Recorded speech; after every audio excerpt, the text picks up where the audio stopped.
Olá, meu nome é Suzane, sou estudante do terceiro período de farmácia e eu vou falar com vocês hoje sobre o hormônio de crescimento, que é o GH. Bom, o GH, como eu já tinha falado, ele é um hormônio de crescimento que, diferente dos outros hormônios, ele não tem uma ação específica em uma glândula endócrina.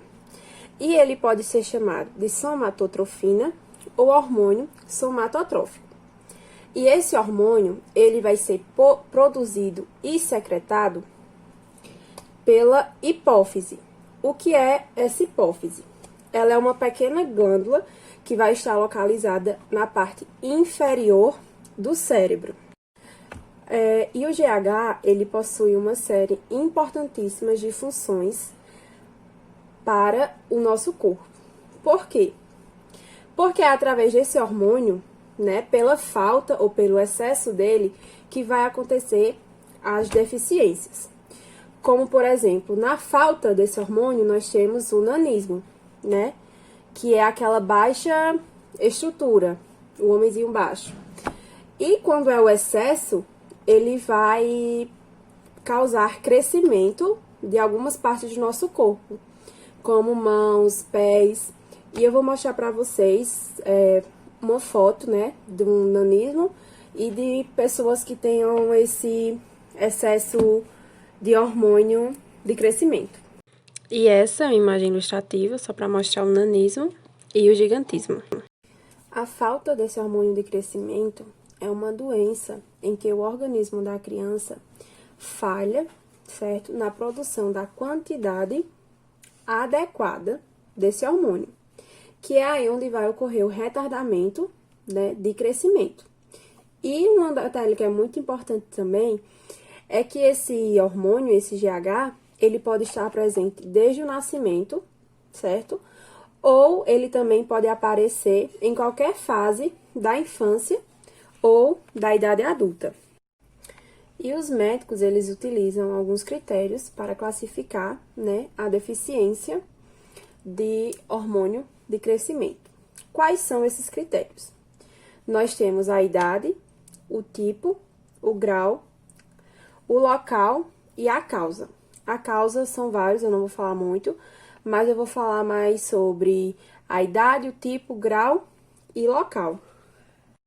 Na idade, por ocasião do diagnóstico, né, ela pode ser no início da infância e no início do adulto, certo?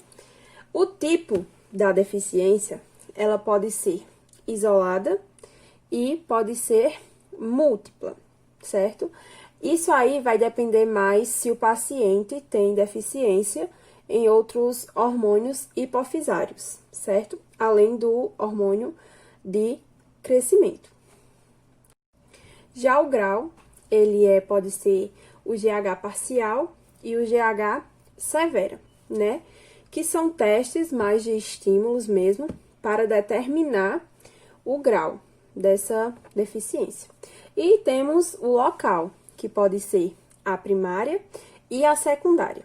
A primária, ela vai ter a origem hipofisária, certo? E a secundária na origem hipotalâmica, certo? Mas eu vou falar um pouquinho sobre as causas, tá?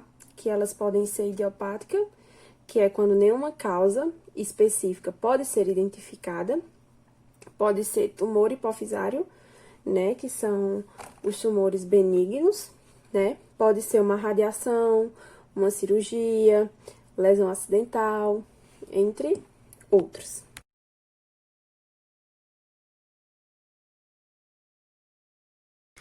E para finalizar, né, vou falar sobre a síndrome de Turner, que é muito importante também. Vou deixar uma foto com um áudio explicando melhor para vocês, para dar a entender melhor. E é isso, eu espero que gostem. Beijo!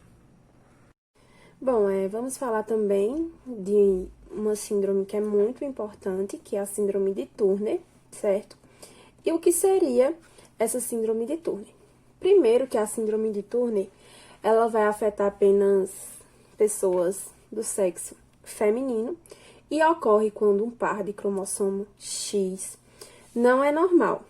Ou seja, ele pode apresentar um cromossomo X ausente ou parcialmente ausente, certo?